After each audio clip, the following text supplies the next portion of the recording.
Welcome to Sylvia Speaks, a space created for Latinas to cultivate healing, knowledge around trauma, money wounds, finding your purpose, and unapologetically speaking your truth. A space that talks about it all, from healing mother wounds, difficulties in parenting, struggles in love, and the journey to self-discovery.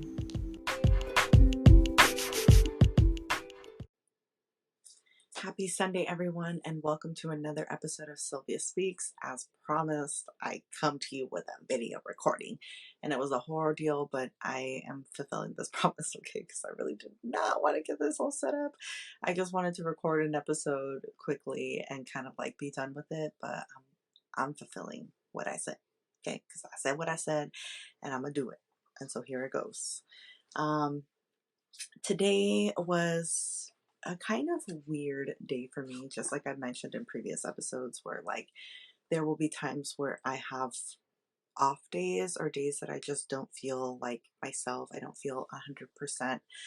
I don't know, like me. I don't really know how to describe it or put it, but I just had this epiphany, I guess, of what I wanted this episode for the week to be. I had a few ideas of like other episodes, and I'll save those for later weeks, but I went to therapy today. Saturdays are my therapy days, and I have recently been taking my eldest, Abby, with me to therapy just so that we can kind of work on some issues that we have amongst ourselves. I had Abby very young at 19, as you may have known if you listened to like the previous episodes or if you just personally know me. And I feel because I had her so young, our relationship and our dynamic is just very different from me and Camila, who I had at 28. You know, I was older. It was kind of more of a choice. I was more prepared. I was more educated. I knew about my rights. I knew about my choices as like a parent, as a mother through birth and all of that. And with Abby, you know, with your first, you're kind of just like thrown in the wind. No parent comes with a guidebook. Like we just don't really know how to parent. We just go along, you know, with it, and we learn as we go. And, you know, we're taught through our parents, through our grandparents, through our aunts, through our uncles, through family members, through friends. Like we pick up different parenting patterns and different ideas and stuff like that. And not always is it the best, right? Like sometimes we pick up traits that aren't so good.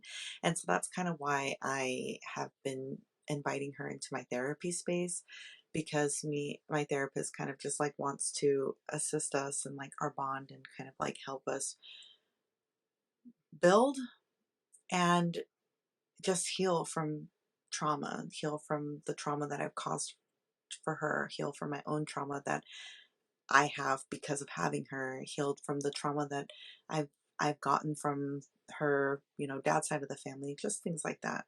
And so today was a pretty intense therapy session. I think probably the first really intense therapy session that I've had with her.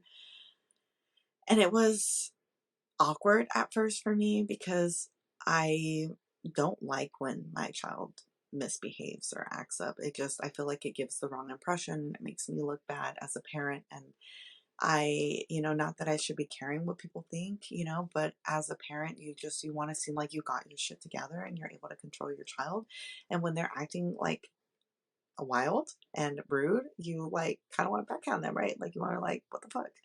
But her behaving that way in the space just really opened a perspective up and really allowed for my therapist to kind of like just dig deep and give me the tools to like, I guess, work on it and just like realize where we're at and why things are happening.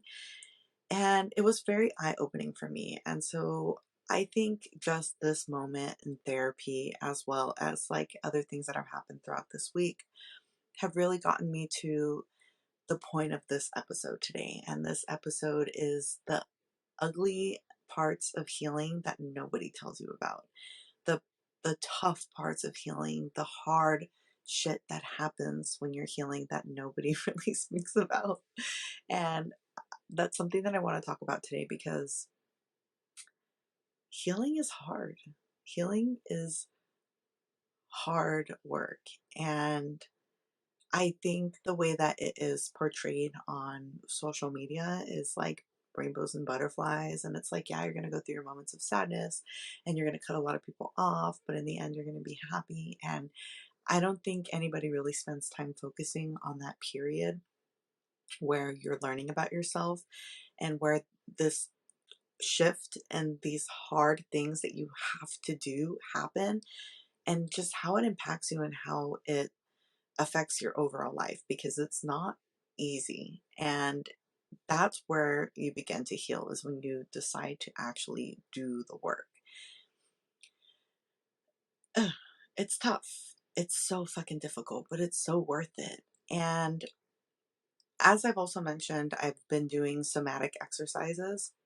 Um, and I bought, if you've seen on Instagram or social media, the workout witch, she does like different movements, and she'll, kind of post like something in the caption, or she'll post something on the actual video itself, kind of like explaining like the trauma response and like things that we do and how that's trauma. And about a couple months ago, maybe 2, 3 months ago, I purchased her 3 course bundle, which is releasing, trauma from your hips, from your shoulders and back, and from your jaw. And this is where I feel like I hold the most tension and the most trauma and within my body, especially in my hips. I guess all 3 areas, but I think I notice it most in my hips is where it hurts the most. And I purchased her 3 course bundle after just seeing her work on social media and just like realizing that, yeah, I know that this is trauma. This is repressed emotions that are inside of me. I've been doing Kundalini yoga, which is very similar, but I also know that it's not exactly the same. And so I wanted to give it a shot. I purchased her 3 course bundle, and I did do the 30 days. I did the hip movements, but I wasn't necessarily following her direction. Her direction is you need to do it every day. It's okay if you skip one day, but you really cannot skip more than one day.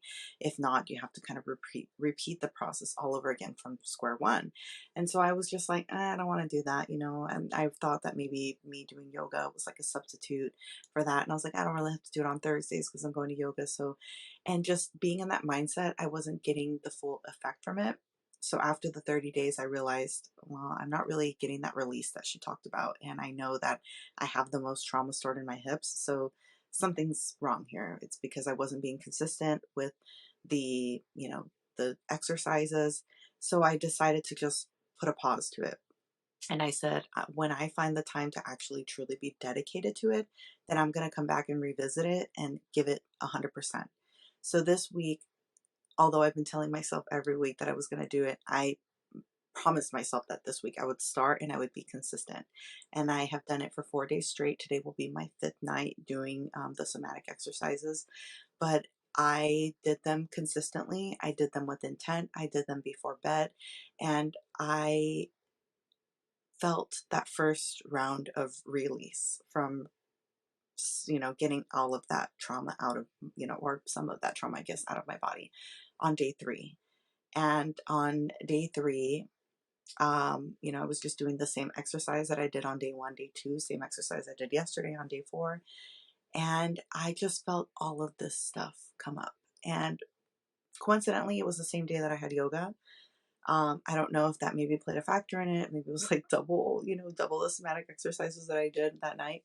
But I just had this huge just release of emotions, and I sat there and I was rocking my body the way that she was instructing to do, and I was just bawling, and I had not cried. I guess this is hard when you're doing a fucking video recording, because now you're gonna see me crying. um I cried in a way that I have not cried in a really long time. um I have noticed that when I just really started getting a lot of trauma, you know, um, in like since I was 18, I haven't been able to cry like that, where it's just like a full, like, like cry. My body just it doesn't do it, like I cry, but it's not like that. And I was crying like that. It was intense. I was crying about a multitude of different things. First, it started with my relationship with Abby, and that's something that I cry about often at night, not to that like type of cry. So that was very much a release. But the relationship that I have with Abby is very strained because, again, I mentioned I had her at 19. I was a baby myself. I hadn't even lived life. It was just like it happened, and I didn't really have a choice, or I didn't feel like I had a choice. And it was like, okay, you're pregnant, you're 19, you're a teen mom now, kind of. But yes, you're having this child, you're not ready. Oh well. And I got thrown into the wolves, and everything was so traumatic from my pregnancy to her birth. Was probably the most traumatic things that happened in my life. Um, After the fact, being held practically hostage at her dad's parents' house, just as a form of control, and not really being able to be around my own community, my own family, and then just the rift that happened between me and my family because of that to this day I don't feel that we've fully healed from. And so this is just stuff and trauma that have just continued on for the past 11 years. And unfortunately, when you when you have and you birth a child from trauma, a lot of that trauma does get passed on to that child, generational trauma. And there's a lot, aside from that I have done to Abby as well, where I have kind of, in a way, abandoned her. Abby and I were like this. We were like glue for the first year and a half of her life. And then when her dad and I split, and just I had a lot of people telling me that like I couldn't do it, or making me feel like I wasn't a good mom, or just my efforts and like the way that I tried to do things wasn't correct because I was 19, 20. Like I didn't know what I was doing, but me even trying, people would take over, and I just felt inadequate. And because I felt inadequate, I ran away, and I, found comfort, quote unquote. I just disassociated, and I ran away from my issues by being with somebody else, finding a new boyfriend, by being with friends, just not coming home, just doing different things, working a lot. And in a sense, I abandoned her, and her dad abandoned her. Her dad abandoned her more like in totality, and he just comes and goes like as he pleases. But I abandoned her and then would come back and still just not be present. So it was kind of, I don't even know how to explain it, but I just know that it was very difficult for me. And I can't even imagine how it was for Abby to not have either her mother or her father there, and kind of have her grandparents raise her.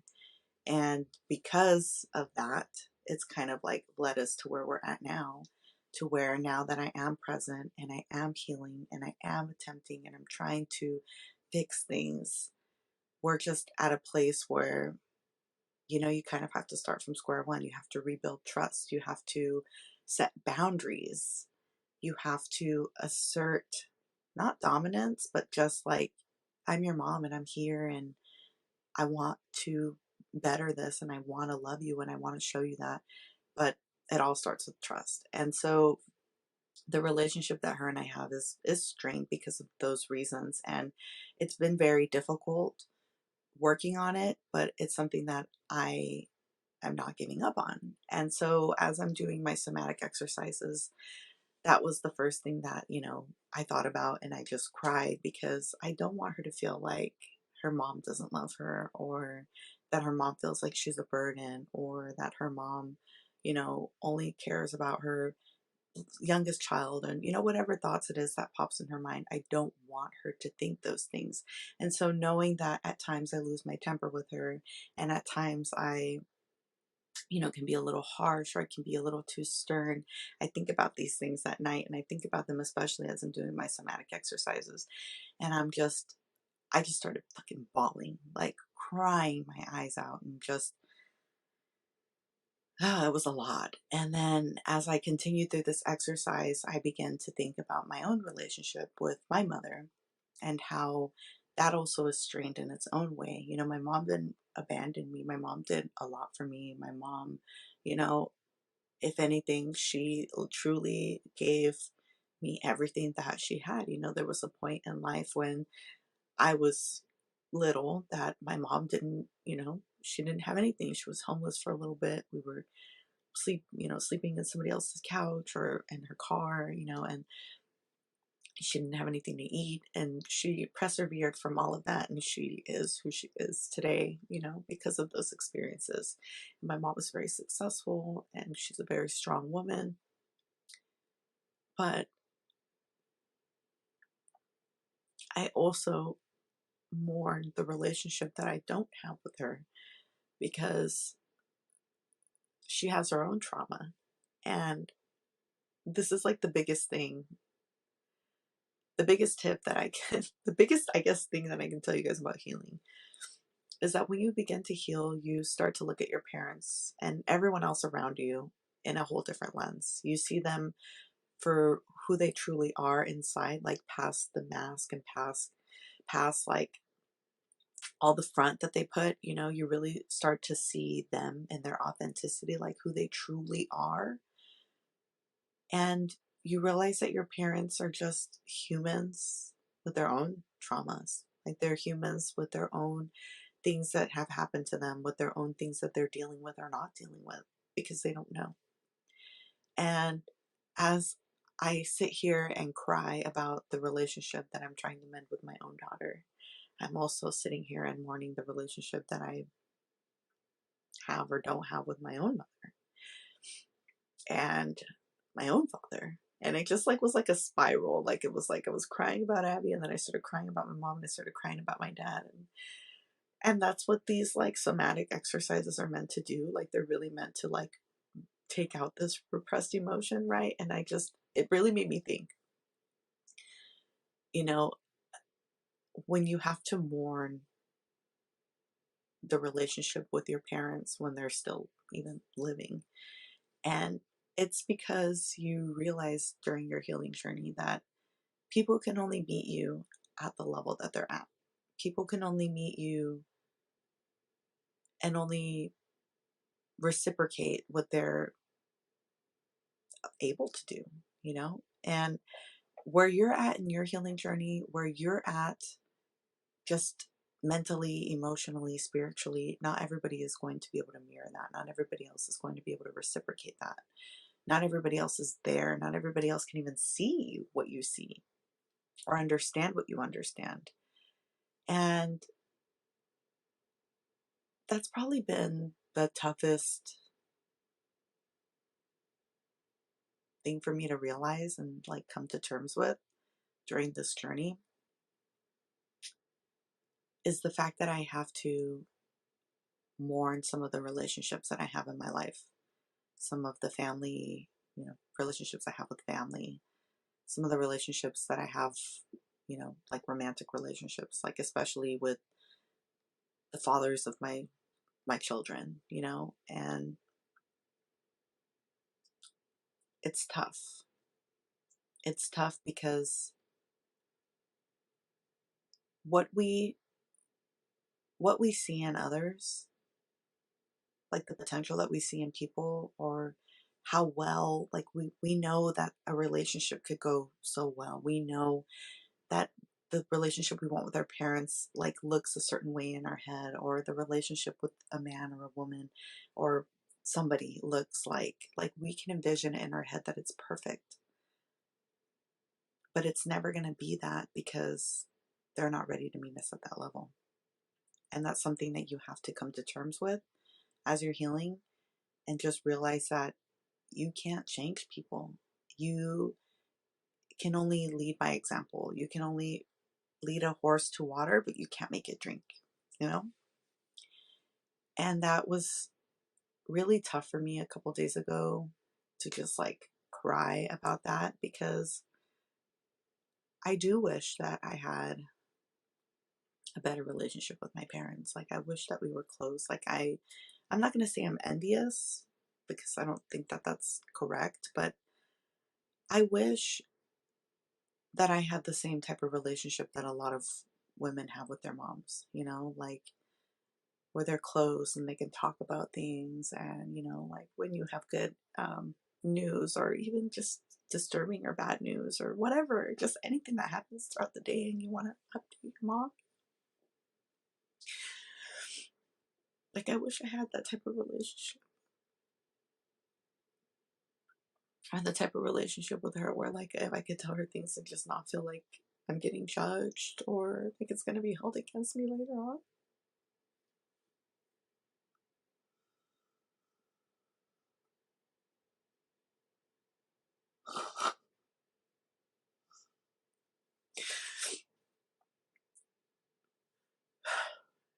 It's really difficult because as I've been going to therapy, this is something that I've like really brought up with my therapist, that I really wish that I had that connection with my mom. And it's like, I just have to come to terms with the fact that it may never be like that. And I can't sit here and make myself sick over it. I can only continue to carry on my spiritual journey. And sometimes there's people who just don't understand it or can't move forward, and you have to just leave them where they're at and love them where they're at. But it's a really difficult truth to come to terms with, because you want you want that relationship. Like, you want to be able to go to your parents for everything. Like, I want to be able to connect, but I just realized as I go along that I may not ever get that. And the same thing goes for my dad. Like, as an adult, he and I have built a stronger bond than when I was a child, but I don't know a lot about my parents. In the episode where called I Am Confusión, I think it's like the first episode, the first real episode that I posted. I stated like some facts about my parents, and then my dad, he listened to the episode and he like kind of corrected me about some things, and I was like, I had no fucking clue, because you guys don't really talk to me. I mean, period. Like, you don't really talk to me, but you don't really talk to me about like your lives, about your history, about your past. Like, this is just things that I've remembered growing up, and I remember them incorrect. Some of them I remembered incorrectly, but I don't really know you guys. And for Christmas last year, I gifted my parents like a journal, and it was like all about me, and it kind of gave them different prompts and different questions to answer, because I wanted to get those back so that I could learn a little bit more about them, but neither one of them have even given it back to me. And it's like, you can try so many times. You can try so many times to mend a relationship, to better a relationship, to fix things, to create a bond. And it's just not going to happen because that other person is not willing to meet you there. And again, that's not just for, parental relationships or family relationships. This also goes for romantic relationships. Like my ex, I did not have the intent to have a second child and be a single mother again of two, with two different baby daddies. Like, that is just not the kind of title that I expected to have in this lifetime. I truly thought that that was going to be the partner for the rest of my life. I thought that was going to be my husband. But I was looking at him from rose-colored glasses, right? I was looking at him from the perspective that I wanted to look at him from. I saw the potential in him, but what he was showing me was not that potential. And so because I wanted to believe in that potential so much, I stayed and I tried to fix things and I tried to mend things and I tried to work on things and I tried to create a bond and just keep us together. But it was never going to work because he was not meeting me at that level that I wanted him to meet me. And as you go along on your path, as you begin to heal and heal the parts of you that need work, and even realize the parts of you that need work, you realize that you can only bring on other people in your life that are on that same journey, that are aware of themselves, that want to do better, that just overall have awareness. Because awareness is the biggest thing. I mean, if you tell somebody, hey, I don't really like that you did XYZ, and they're "Ugh," like super defensive, and they're like, I did nothing wrong. You can't get people to change their minds, and you can't get people to see where they're wrong if they don't want to even have awareness on where they could have played a part in something that happened.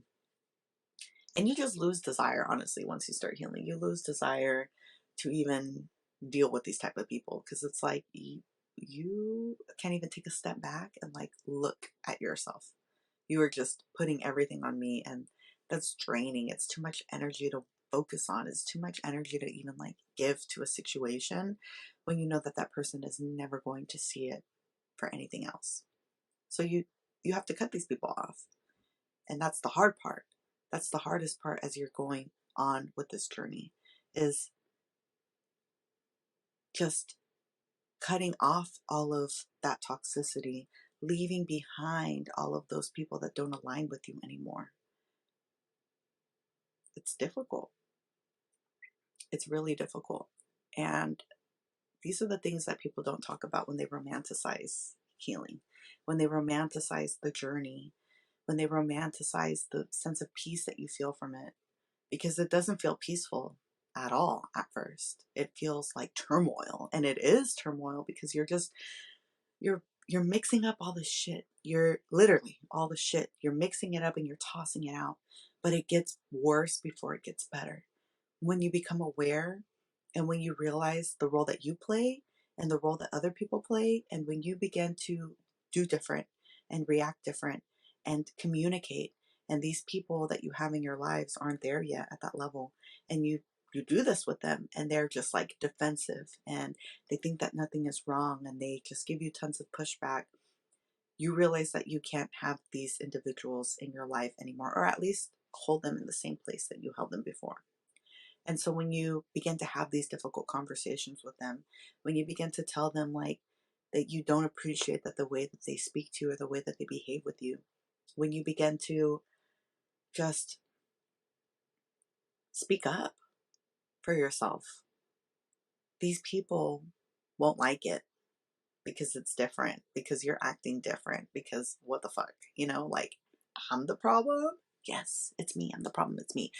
We're all the problem. But when you start to realize that these people are just like, they're stuck, they're stagnant, and you're really trying to elevate and just have an open mindset and really dig deep and realize where you are wrong, you have to kind of distance yourself from these people. And that hurts. That hurts not just you, it hurts them too, because they don't understand.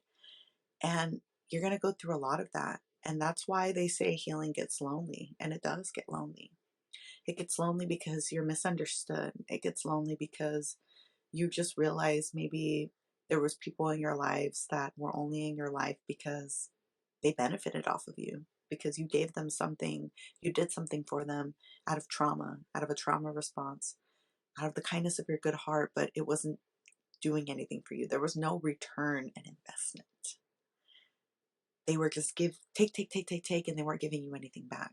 And so when you cut that access of yourself from them, it hurts the both of you, but it hurts you more because you know what your intentions were.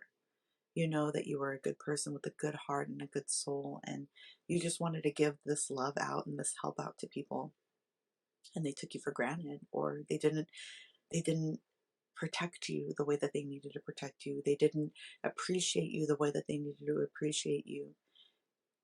So it does get lonely. Healing gets very lonely because you lose these people by choice. And it's a good choice, I promise. But you distance yourself from these people. Some of these people you cut out for forever. And then you learn to just sit in solitude. And that, my friends, that's that I have to say is probably the hardest part. At least for me, it was the hardest part, is learning to just be in solitude. And now I fucking love it. Now I want to be alone all the time. But being in solitude is definitely the hardest because you are forced at that point to sit with every little thought that comes in your mind, every emotion, every feeling that comes up. You're forced to sit with it and let it fester and just like think about it and get to the root cause of it. And when you allow yourself to sit there with no distractions, you heal it because you understand it. You feel the feels and you move forward. And I never understood that part of this healing journey, when people would explain that to me and they're like, you have to sit in solitude. And I'm like, I don't like to be alone. I don't like to be lonely. I like people. But it's true. When you heal, you become lonely. And when you become lonely, you sit in solitude. And when you sit in solitude, you heal. And when you heal from that solitude, you become picky. You become selective of who you invite back in your space or who you invite in your space and period. Energy is transferable. And when you get away from all of that toxic energy and you start to invite positive energy and you yourself become positive energy, you understand why you can't just have anyone or anybody in your bubble. And that's also another tough part about healing is the solitude. Just sitting with everything as it comes. Like some days are good and some days are weird, like the weird day I had today. And some days are fucking horrible. And some days you're like, I just can't wait for the day to be over and I can't wait for tomorrow. It's a wave. And that's why they say healing is not linear, because it's difficult and it's confusing at times. And sometimes you don't understand why things are happening. You don't understand why things have happened to you. You have resentment and you have remorse. And then you sit with it. And then you're like, this didn't happen to me. It happened for me. I wouldn't be where I'm at right now if it wasn't for that thing that I'm feeling so much bitterness towards. You know? You look at things from a different lens, from a different perspective. And then you find gratitude. And gratitude is one of the most important things to have during your healing journey. And just in general, be grateful for everything that you have in your life. And one thing I wanted to share with you guys that my Kundalini teacher told us to do during our meditation on Thursday is she said, I want you guys to focus on a part of yourself that you don't like. A part of yourself that you wish that you could change. And she goes, like, for example, I don't like my legs. I think that they're too chunky. I'm just not a fan of them. And she goes, and the way that I shifted that mindset is I thought, okay, what if I didn't have legs? How would that change my life if I did not have legs? I wouldn't be able to walk. I wouldn't be able to do a lot of things. I would need assistance for everything. I wouldn't be able to run. I wouldn't be able to walk. I wouldn't be able to skip. I wouldn't be able to get in and out of bed, go to the toilet by myself. And it really made you think, right? It makes you think. And so in that moment, I was like, okay, what do I not like about myself right now? And it's like my boobs, they don't look like how they used to look before. But then as she was saying that, I was like, you're right. I'm grateful for what I have now. I'm grateful that I'm healthy. I'm grateful that I was able to get the implants removed and nothing serious happened. I had no complications. I am grateful that I still have some, you know? I'm grateful that I'm alive. And without them, how they are now, I would be flat chested completely, but I'm not. They're humble. And gratitude will save you during this journey. Gratitude will just remind you of everything positive and good that is happening to you, that is happening for you, that has happened, that you have in your life. things that you can touch, things that you can't touch, things that are internal, that are external. There's so much to be grateful for. And without gratitude during your healing journey, it would be like 10 times worse, 10 times more confusing. But healing is hard. Healing is hard fucking work, you guys. It is hard work. But I promise you, it is so worth it. And I know that a lot of people, because healing has become very, popular to talk about, and it's all on social media, and people are talking about setting boundaries, and they're talking about doing this and XYZ. And I love it. I love that it has become a well-known topic. But I just really wish that a lot of content creators and a lot of people, I guess not even content creators, just people who are really going through this journey, I wish people would talk about the darkness of it, the difficult parts of it, and how ugly and intense it can get, and how sometimes we don't even know how long it'll last, and how it could be days, it could be good one day and bad the other day, but that doesn't mean that our healing is progressing or degressing. It doesn't mean that we're stuck. It doesn't mean that we're not healing. We're human. And sometimes we're going to take 5 steps forward and 6 steps back. And that's honestly just life. It's just life.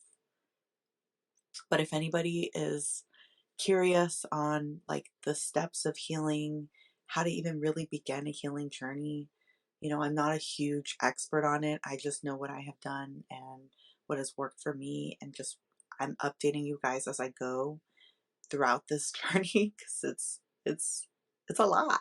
It's a lot. But I hope that me sharing it with you kind of gives you good insight. But if you are wondering, just what is healing from start to finish? Like what is the beginning of healing from acknowledgement and awareness to doing the work? I highly recommend Dr. Nicole LaPera's book, How to Do the Work.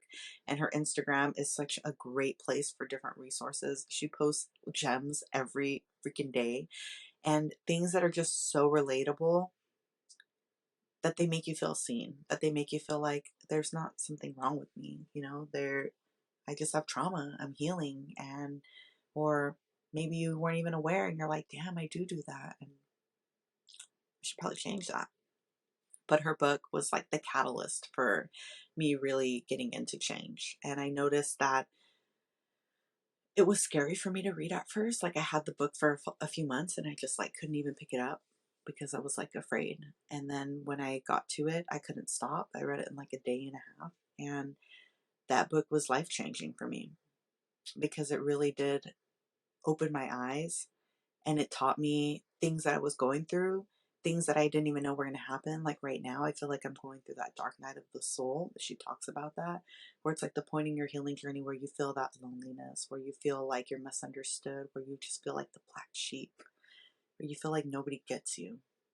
And that is exactly where I'm at right now in my life. Like I feel just like,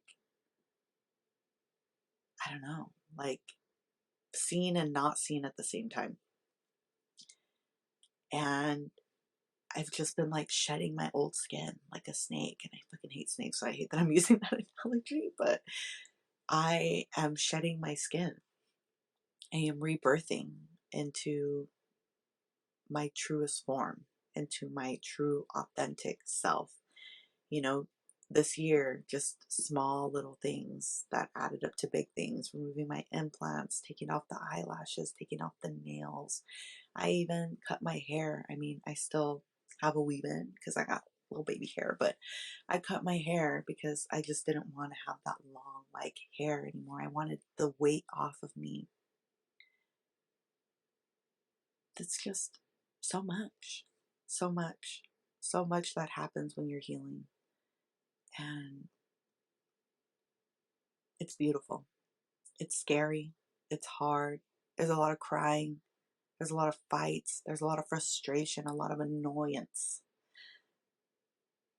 But a lot of peace, a lot of peace. And I truly wish for everyone to begin this journey, to get in the depths of this journey. I just wish everyone would at least be aware, but I know that that's not the reality. And I know that everybody will do it when they're ready. And so I think my audience, I think those of you who are here, those of you who tune in every week, for the content that I put out, I think that you guys are there. Obviously, you resonate with my content for a reason. You resonate because you're at some point in your healing journey, whether you're at the very beginning and you're barely becoming aware, or you're at the dark night of the soul like I am, or you're past that and you're way more enlightened and there's some shit that you could be teaching me. And if you got that shit to teach me, please reach out to me. Let's do an episode together. Teach me some things. But really, I know that every single one of you listening to my podcast, you're at some level, and it's okay if we're not where we want to be. It's okay if we're just starting, and it's okay if you're at the same level I am right now, if you're at that dark night of the soul, because we're on it and we're refusing to get off of that boat. We're sailing. We're like, we're going to keep going. We're going to keep going. We know healing isn't linear. We know that sometimes we could revert back to our old ways. We could revert back to our old patterns. We can react in the ways that we reacted. Sometimes we're trying to be woo-song. We're trying to be like, okay, I'm going to think before I say something. And then we're sitting there thinking, we're just like, it's funny how it's okay. Sometimes we go backwards. And I tend to go backwards a lot. There's times where I'm like, I'm never going to do that again. I think I learned my lesson. And then I do it again because I did not learn my lesson. But we're human.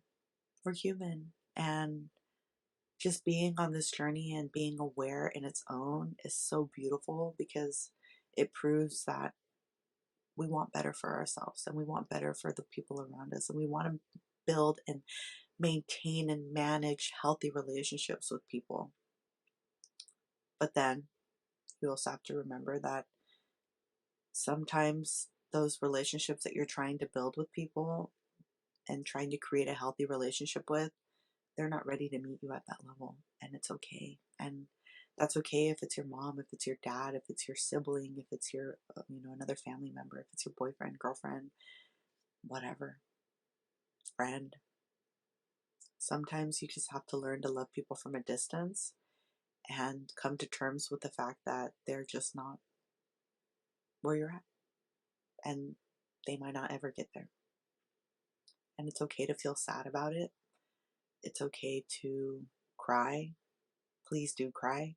Get it out. Release the emotions. It's okay to be upset. It's okay to have a lot of feelings about it. That's healthy. It's healthy.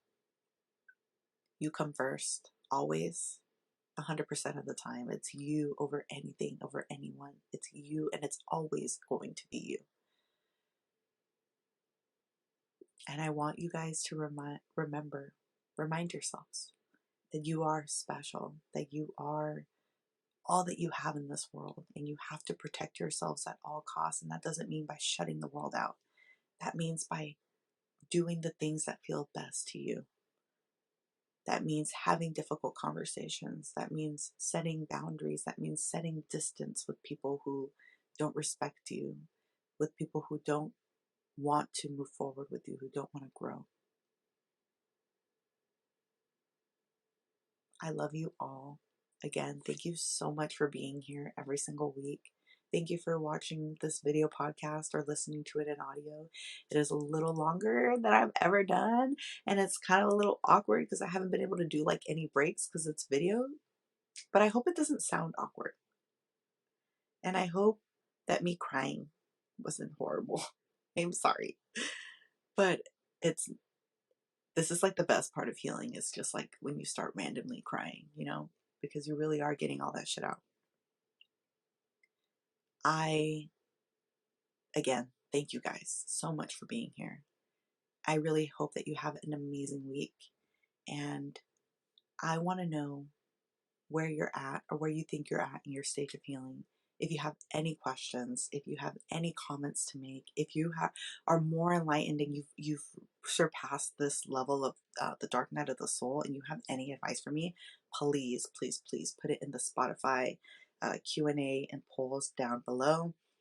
I really appreciate it. The feedback that I get from you guys is phenomenal. I love reading it every week. I love seeing just new things pop up, new followers, new listens. I love it all. I'm